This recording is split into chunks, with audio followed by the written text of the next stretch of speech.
Hello and welcome back once again to the Single Malt Review, and we have for you this week a bourbon, another one. We thought we'd been sort of neglecting the old bourbon trail recently, and our US viewers were probably thirsting for another review of a scrummy old bourbon.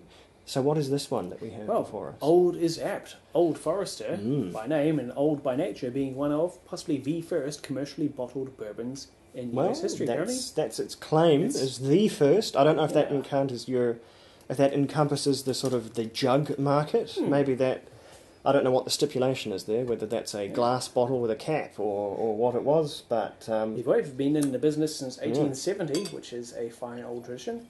Based in Louisville, Kentucky, and distilling from somewhere else. They are distilling. Oh, they're still distilling from Kentucky, but they are the Brown-Forman distillery, who most people will know in another town, aren't they? Yeah, most people will know as the Woodford Reserve place, probably their most famous type of bourbon. But I have it on reasonable authority that the mash bill for Woodford and Old Forester is nigh identical. So it may be, not that we have a bottle to compare against it, it may be a good option for people wanting to get into some of that boutique Woodford goodness without paying the boutique Woodford price. So who knows, maybe we'll update that at a later date. But what this is, coming from Brown-Forman, as along with a great many other bourbons, it's a 43%-ish, or 43, exactly. 43, there you go, look at that. How smooth was that 86 one? 86 proof, I don't know if that's a particularly common proof over in the States or what, but 43 is, we are no stranger to the 43% ABV in Scotch whisky, which if it's not 40, it's probably 43 or 46, are sort of the tiers there. And they are, one's just better than the other, and subsequently. So, if you don't have 46, then 43 will do better than being shoved down the bend with 40%. No one really wants that. It's just not fashionable these days. So, we'll have a look in this enormous pour I've managed to actually do for myself here. That was possibly miscalculation there, but anyway, we're still early in the day. It'll suffer for our art. Oh, that is a good smell. That's very toasty. Lots of charcoal, a little bit of burnt toast. Oh, another thing I heard about the mash bill here is that it is slightly higher in the rye constituent than your average bourbon mash. So we might look for some slightly more sweetness, some more spiciness coming through from those rye grains. Now, for now, it's a very toasty nose. Yes, it is. Popcorn and just plain old corn underneath. Yeah, there's heaps of popcorn. Popcorn is something we get again and again in bourbon, and it tends to kind of come out in your drier bourbons, which this one is kind of beginning to shape up to be. There's lots and lots of vanilla and oak on there, and lots of sort of caramel, but it's a salt caramel. It's a slightly drier caramel than your really sort of confectionery, normal kind of stodgy stuff. It's quite lifted, quite pleasingly dry, and very, very, very savoury as well. Savoury way.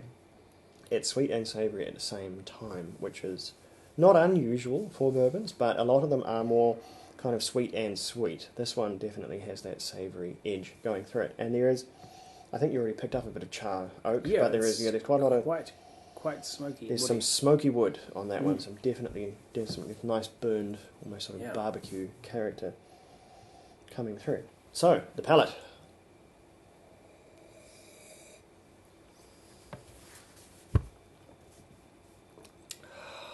At first, it's alarmingly sweet. I mean, it takes quite a sharp, tangy turn, almost into barbecue sauce territory.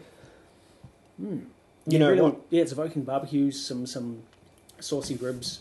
So back end of the savoury, still slightly sweet palate. Yeah, it's a lot sweeter on the palate than I was expecting based on the nose. And you know what, it's been a year since I've tasted it, but this is very, very familiar to, unsurprisingly, Woodford Reserve. I don't know if we've discovered the secret bootleg Woodford Reserve. Well, not bootleg, made by the same company, but the secret cheap alternative, I don't know. But yeah, that's a very, very wildly similar almost to your normal Woodford Reserve. Yeah. Which is interesting.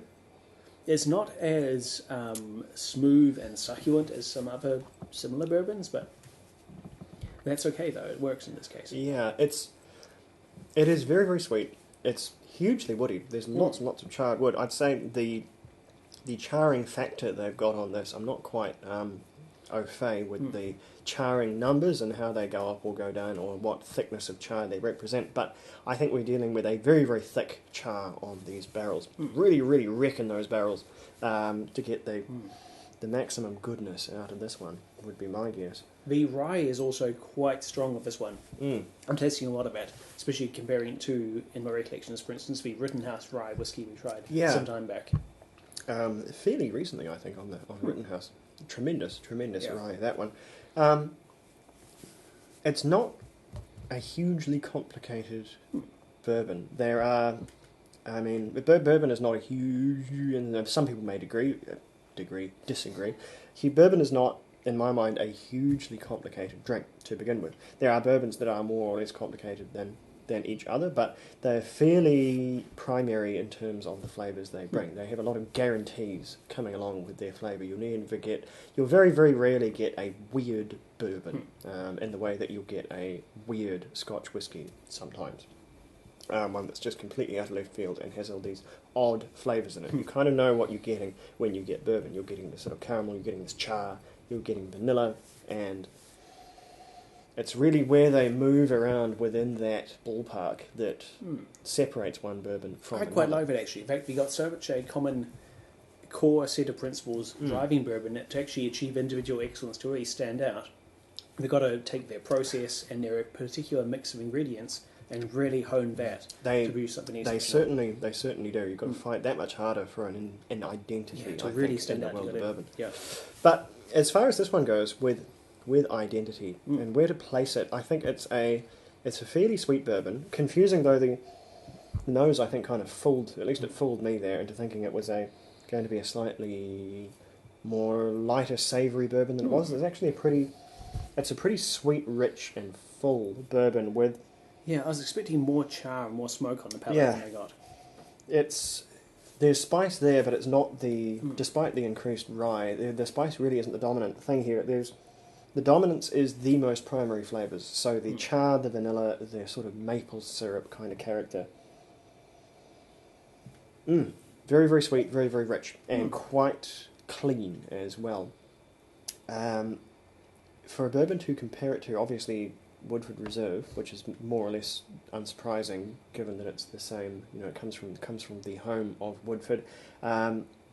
To compare this to other sort of by the litre bourbons that other people might be familiar with, we've never actually done standard wild turkey, but that is a lighter, more savoury style of bourbon than this one. This one I think is closer to your Beam, I think, model of doing things. Not to say, I mean, this ain't Jim Beam, and that's usually a good thing in terms of bottom shelf whiskies.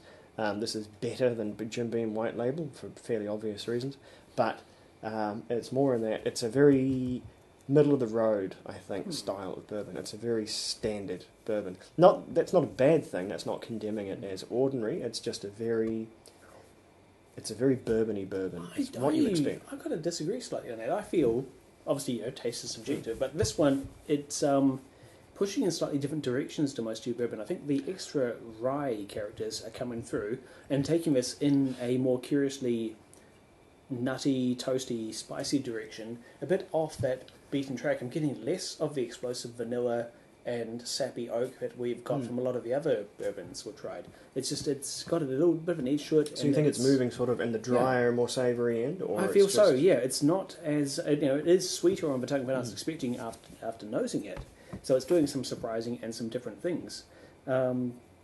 It's obviously it's not a mind-blowing bourbon experience, but it is different enough to stand out in its own way. It's got its own particular identity. I think it's sweet, but it's not cloying. Yeah. It's sort of sweet, but that sweetness burns off, moves on quite quickly. It's not the sticky, lingering syrupiness. Yeah, it's for a bourbon, and that's in parentheses for a bourbon, because there are very few lightweight bourbons, especially for Scotch drinkers and reviewers like us. All bourbons are very, very heavy compared to malt whisky, by and large.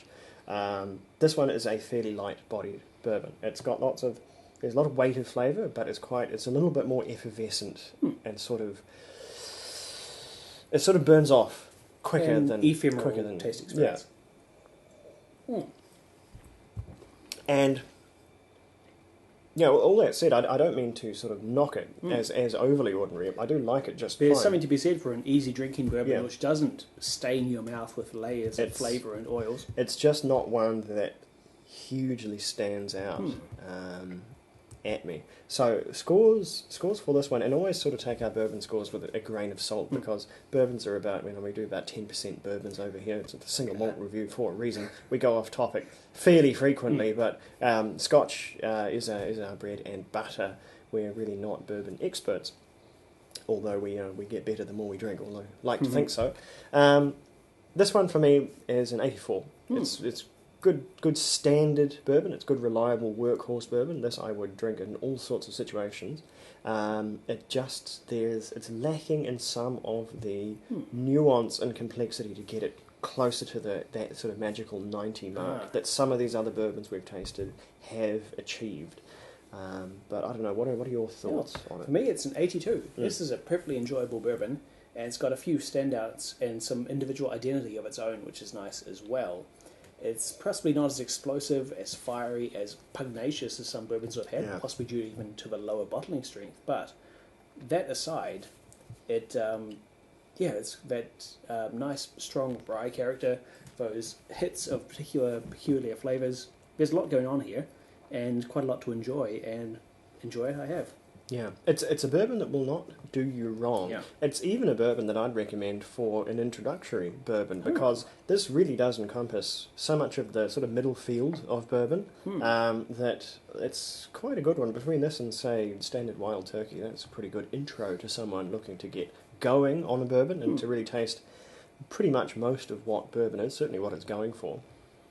And, really, really good value as well. I normally conspicuously buy bourbon on price because it fluctuates so heavily here. Some of the really craft bourbons, I suppose you'd call them, can get astonishingly expensive, but most of the more standard bourbons can be extremely cheap down here. So I'm kind of drawn by what's on special quite often. I certainly was for this one. That, and I hadn't tried it before, so I can admonish myself from that one a little bit.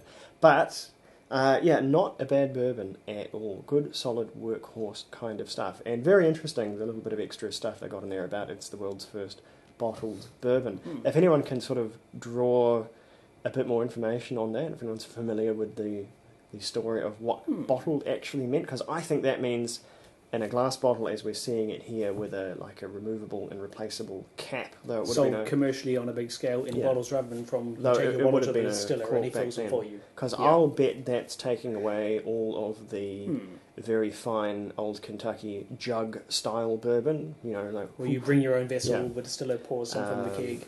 And then you write 4 conspicuous X's on it, or whatever the time-honoured tradition was. But anyway... It's a very important question. Was it Old Forester from the outset, or was it simply Forester and became old over time? Who knows? Who knows? Almost certainly someone. I'm just talking nonsense. Maybe it's called the fully mature Forester. Just expunge all doubt. Anyway, I fear we're going long and pointless now. So we will leave you with that, but I hope that was informative. This just reminds me that we still have not done Standard Woodford Reserve and probably should. So I will keep an eye on that one, and when that shows up on special, we'll jump on that one. We've tried it in the past, but that was before the series even began. So it was a very long time ago. So Woodford Reserve, don't bother requesting it. It's in the hopper. It's in my mind. It's on the list. And I will get that sooner or later. But at any rate, that has been Old Forester. This has been the Single Malt Review. Thank you for watching. I hope that was of some material worth to you. If it was, or if it wasn't, subscribe. Might as well. It's how YouTube works. Or don't. We don't really care. It's all right. We don't have to make any money. Slanger, we'll be right back.